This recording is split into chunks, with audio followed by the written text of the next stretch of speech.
Are your sales dropping? Are you noticing some steep decreases? It's okay. It happens to every business, and I think a lot of businesses, a lot of entrepreneurs, even large corporations have and still are kind of going through the coronavirus drop that started, unfortunately, in first quarter of 2020. But whether it's that particular situation and that particular cause or something else, what happens when you notice that your sales are dropping? What causes the sales drop? How do you diagnose that? And specifically, what can you do about it? How can you recover? So in this video, I'm going to give you the top 3 reasons your sales are hurting and most common reasons why they're probably hurting and dropping and decreasing, and how to recover from them. All right. And I speak from experience because just like pretty much almost every other business on the planet, except maybe like Amazon and Zoom, our sales went down like everyone else's because when everyone realized that, oh, coronavirus is spreading and it's a global thing and we don't exactly know, you know, lockdowns, blah, blah, blah. We don't exactly know what's going to happen. A lot of people got scared. A lot of clients said, okay, like, can we pause? Can we get back? I need to cancel for now. And it's just a fact. Now, fast forward 3-4 months to today, and at the time of this video, we're doing great. We've actually adapted really, really well, and we're really happy. It's a great time to be in business for sure. So anyway, I'm going to give you some more anecdotes about that from experience, from past experiences too, because when you're growing a business, it's not like that. There's a lot of this. You as I teach as part of the 6-figure sales funnel training, which is one of our flagship info products. I don't really promote it too often now because we primarily are just selling the AutoGrow done for you services. We let clients delegate all the digital marketing tasks without the headaches of hiring. That's our unique selling proposition, and we have an app that makes it just really easy to do that. No hiring necessary. But anyway, as I teach and wrote actually a long time ago now, in the first version even of the 6-figure sales funnel training, I wrote, when you grow your business, it's a combination of quick exponential growth followed by plateau, followed by exponential growth, plateau. So it looks kind of like waves or steps going up, and that's completely normal and expected. The trick is to realize and recognize and label when you're at a plateau, because once you do that, you're identifying the problem and you can therefore take action to cause the effect that you want, which is, go back to growth mode, get to the next level. So anyway, let's get into it. 3 reasons your sales are hurting and how to recover. Reason number 1 is you could be scaling too quickly. Growing fast, it puts a strain on your business and can impact quality and efficiency. And anyone who has ever sold services or who owns an agency or anything like this, you know exactly what I'm talking about when I bring up this as one of the reasons. Because when you're dealing with services and selling services, it's human talent. Okay, it's not software, where software is just infinitely scalable. It's like, okay, how much extra does it cost to have one person on, using your app versus 100 versus 1,000? It's virtually nothing. It's so small. It's virtually nothing, and that cost has actually been going down continuously as servers get cheaper, and there are more tools out there and all other kinds of things. So the marginal cost is virtually nothing. But for an agency, there's the marginal cost is much more clear, because you have people who have capacity for only a certain number of clients. They have a fixed, like all of us, we only have a fixed number of hours in the day. So here's some stats to support this, just so it's more concrete for you. About 70% of startups fail because they're trying to scale too quickly according to super team. So they're all about growth, growth, growth, growth, growth. And, um, they just fail. They just completely fail. And I know I've read case studies too. When I was at the Cornell's Johnson School, I was taking some MBA classes there, and I remember that there were just so many case studies of companies that were just failing because they wanted to grow too fast. And it reminds me of that quote by uh, David Packard, from one of the co-founders of Hewlett Packard, HP, where he said, "You're more likely to die of indigestion of too much opportunity than starvation for too little." You're more likely to die of indigestion of too much opportunity than starvation for too little. Because when things are going well, everyone can look like a customer. Everything is a nail, and your company are the hammer. But you got to be disciplined. You got to be careful with that type of mindset, because otherwise you'll fall into that potential 70% of startups that fail. Another stat: 29% of failed startups simply just run out of cash. According to CV Insights, they fail because they just run out of cash. So this relates back to a key lesson I learned from one of our clients and a very good friend of mine, Lawrence Watkins. He's also the one of the co-founders of, actually, he's a serial entrepreneur. Technically, he's started multiple successful businesses. But anyway, I've known Lawrence since we actually met at the Cornell Johnson School. He was getting his MBA. I was getting my undergraduate degree. And we became friends, and we've stayed in touch. And one thing that he taught me, though, in 2010, when I had finished up college and I went out on my own, and I said, okay, I'm going to start a new business. And we had conversations around this time, and he said something that's always stuck with me. He said, "Matt, when I designed my businesses," um, and he's a big fan of Tim Ferriss and the 4 Hour Work Week, for example. So I think he took some inspiration from there. But this was, whether it's inspiration from there or completely his own, this is what he said. He said, "I design my businesses so that it's almost impossible for us to lose money." And I'll always remember that, because it was just like it was like an aha moment, because you don't realize how much is in your control as the entrepreneur, as the marketer, packaging up the product and pricing and all that stuff, even if you're not the business owner necessarily. But so much is in your control, and all you need to do is, as Charlie Munger said, pay attention to the downside, and the upside will take care of itself. All right. uh, Another way to put that could be, play the field, and the scoreboard will take care of itself.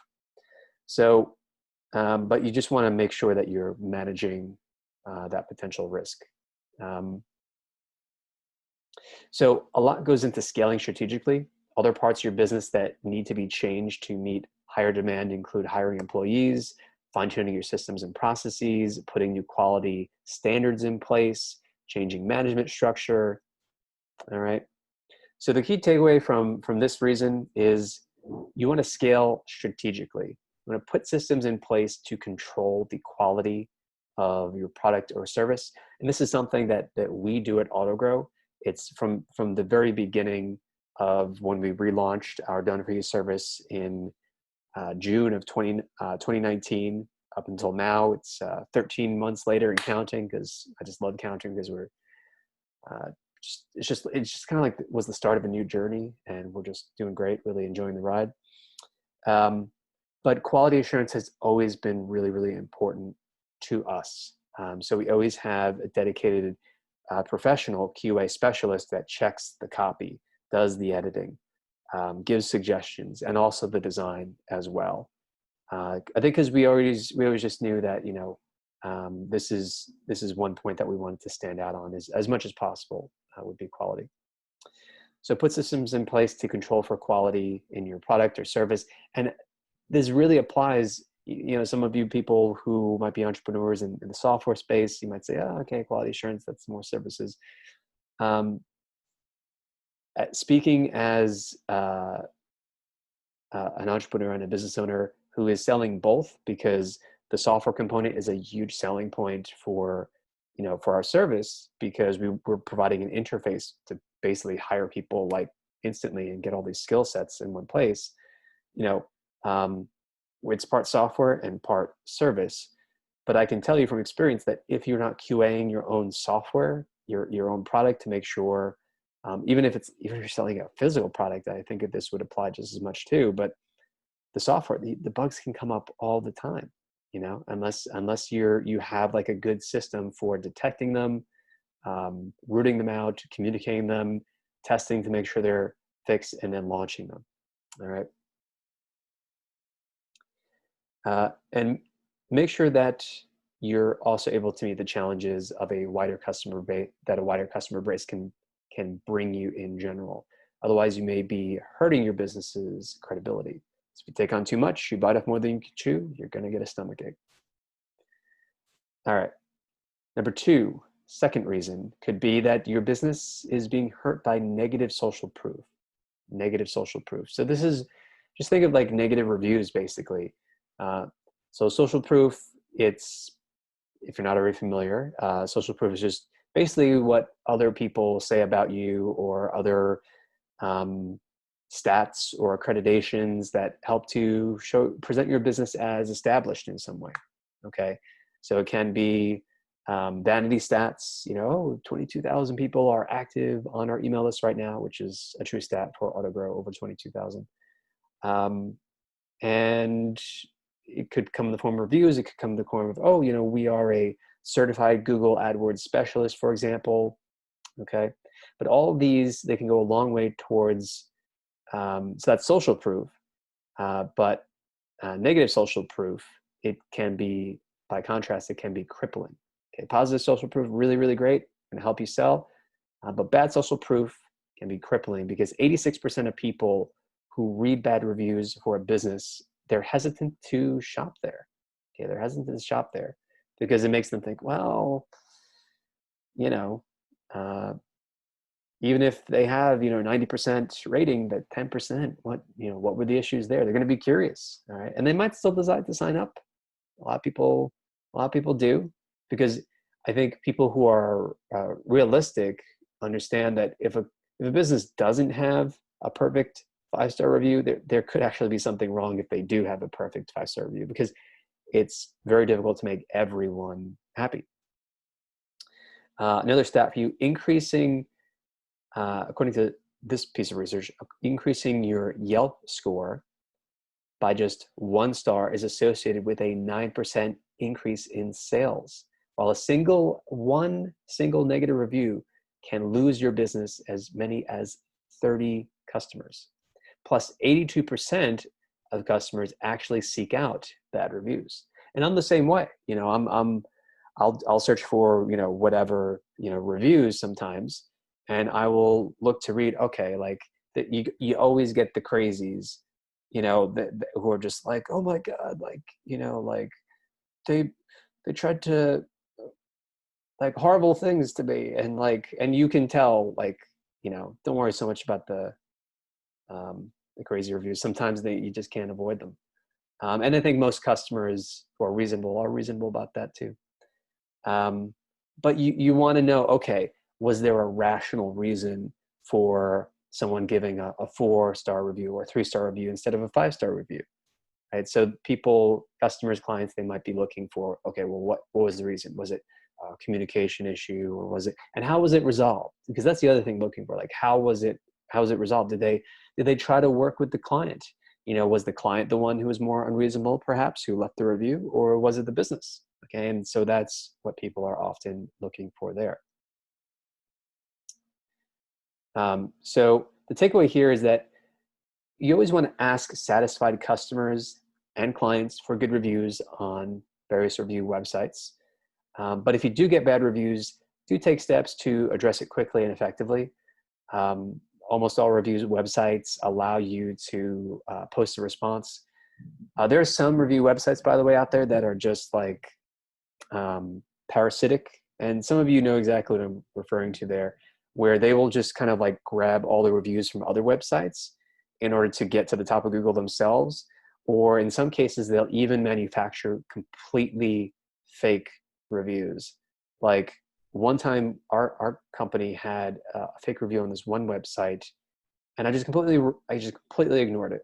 Completely ignored it. I think it was something like some random person saying, who was never a customer of ours, uh, like, oh, like they charged me $1 and they didn't give me my dollar back. It was something ridiculous like this. And it was completely fake, just completely fake. So we just ignored that. And then I don't think, I even know if it's still online, probably. Site's probably offline because, that's what happens to businesses that are honest in the long term. So anyway, the key takeaway here is ask for those positive reviews from clients who are happy, and take steps to address and mitigate any customers that are leaving a bad review. Maybe you can resolve it and they'll remove the review. But also, like think about it from a systems perspective too. Like, have some sort of an offboarding experience. Have and process, have an offboarding policy or refund policy. Okay, turn a bad review into a marketing win by perhaps offering coupons, future discounts, or perhaps even a refund. And always be sincere in your communication. Never apologize for something if it wasn't clearly something that was the fault of your company. And when you do so, if you do so, definitely meet it. So I guess I'll just tell you guys a quick story. So this is interesting. I wasn't sure if I was going to mention it because you're always torn about social proof, and because we work really hard to satisfy our clients, but like I said, you can't always make everyone happy. And so with AutoGrow's done for you service, we don't have any contracts. It's month to month. We always tell our clients upgrade, downgrade, cancel at any time, and we have a $7 for 7-day trial, so it's really easy to try us out. But recently we had one client out of a lot of clients who he was really struggling. He didn't understand that it's an unlimited done for you service, month to month subscription, and he couldn't understand that he wasn't paying for time. It's okay, the way that we work is you come up with an idea, and our service is really cool because you get all these skill sets, designers, developers, copywriters, all in one place and right through the app, and there's no hiring involved whatsoever. You just submit your idea, and then our team goes to work on it. It's as simple as that. But he just, even after being with us for almost a month, he just wasn't understanding okay, so how does the billing system work, and why is in terms of the timelines of things, how is the time allocated for a specific task. And the way that our pricing works is you get one project at a time for our lowest level package, and you get up to 5 projects at a time for our highest level package, for example. But there's no limit on the amount of work that we can get done. We just work on tasks on an ongoing basis. So I use this example because it's at the back of my mind as telling you guys this, because you want to have some sort of an offboarding process. So I think that in this case, it was really great that we had that already in place, because it's just almost on autopilot for us. We just said, okay, listen, we appreciate you giving us a try. May not be for everyone, but that's why we don't have long-term contracts. We start with a $7 for 7-day trial, and upgrade, downgrade, cancel at any time. Here's all the work that we've done for you so far, and we really appreciate you, and we wish you the best. And if you do that, the biggest benefit is that people, even if we're not able to satisfy this client, unfortunately, because whatever, the dots aren't being connected in terms of understanding what it is he's buying. People will often just be happy enough that they won't leave a bad review, because you took care of them in the end, and you sincerely did your best, and people can see that. All right. final third reason, new hires not being up to par. New hires not being up to par. So um, if sales are going down and you are selling services, or even if you're selling, like a physical product or software product, but something where, the people define the capacity of how many new customers or clients you can take on, whether that's customer service in the case of like a SaaS business, for instance, um, or you run a coaching business and you hire a bunch of coaches and train them on your program, or if basically kind of like a franchise type of model, if you will, or you're an agency, where again everyone has like a set amount of capacity. That's where hiring and the training that you're able to provide, and just the ability to properly vet people, through a hiring system is so important.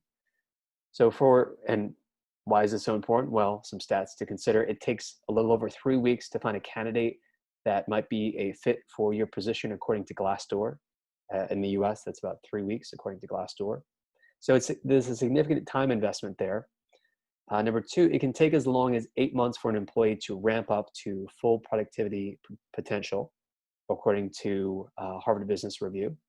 Plus, the cost of replacing an employee is about 21% of their annual salary, according to Tech Shapers. On the other hand, keeping an employee that doesn't do the job they were hired to do can end up costing you much more.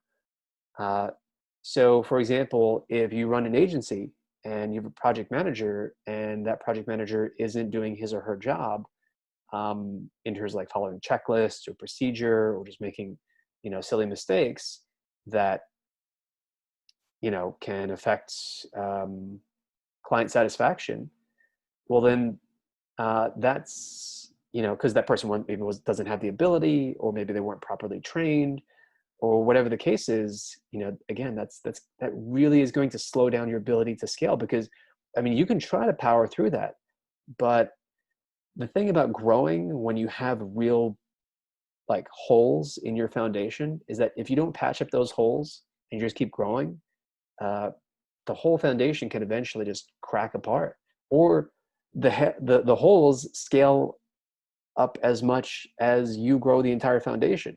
So it can either crack apart, or the holes are big and they scale with you basically, and they get magnified the more you grow. Employees that show up but don't do the job that they can be doing, aka being actively disengaged employees, they have 37% higher absenteeism, 18% lower productivity, and 15% lower profitability as far as your bottom line goes. Actively disengaged employees can cost the business about 34% of their annual salary. So I think in terms of engagement here, it just means, being in communication, making sure that they are reading and using whatever your documentation is, your training, which you should have in place to properly onboard people. All right. And those documents, those should be organic documents too, that will grow with you and evolve as you learn and as you make your processes better and better and better. But once your employees learn the system, it should be their responsibility to maintain it and to keep those documents updated, organic.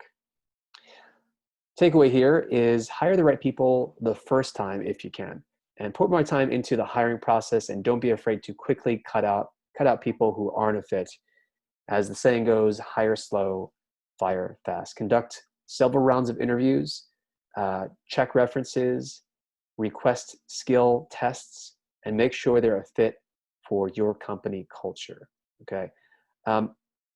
From experience, I would say you actually may want to, interviews can take a lot of time, so I guess it really depends. Like, are you hiring someone part-time, full-time? It depends on your business model. With our business, we have so many people applying to work with us that we usually will do a pre-interview. And what we've realized is most important, especially because, we are working with a variety of people and freelancers, is we want to make sure, okay, can they do the can they do the work first? Because like ability to get the work done is the first and most important thing. Because if they can't do the work, they don't have the talent or a certain level of ability, then it doesn't make sense for us to invest a whole lot in interviews. So normally we will hold off on that, and even prefer to hire on a trial basis, and then do a more formal interview with various team members.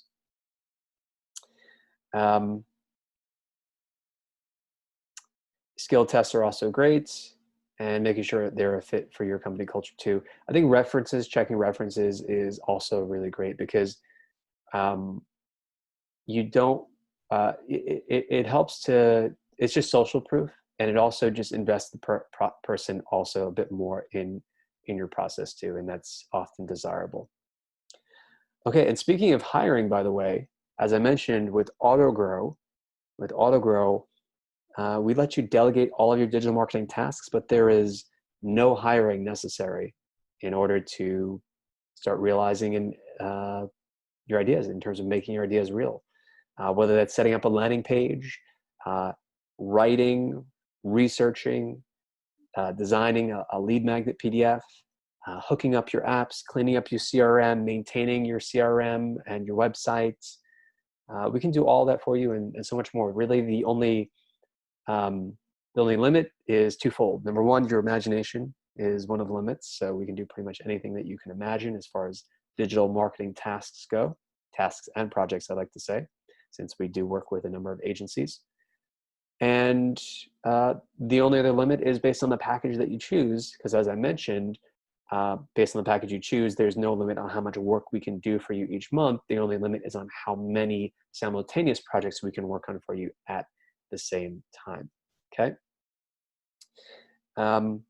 And I think the best way to describe it is, think of AutoGrow like project management software, but with a team of proven professionals ready and waiting already inside the app, the web app that we've created, to get work done for you. Developers, designers, copywriters, strategists, and more. As I mentioned, quality assurance specialist, project manager, and more. So I encourage you, check us out. We have a $7 for 7-day trial. We make it very easy to work with us, month to month, cancel, upgrade, downgrade at any time. And you can check us out and learn more by going to autogrow.co. Again, that's autogrow.co. All right. So until next time, keep converting, keep auto growing, and stay focused. I'll talk to you soon.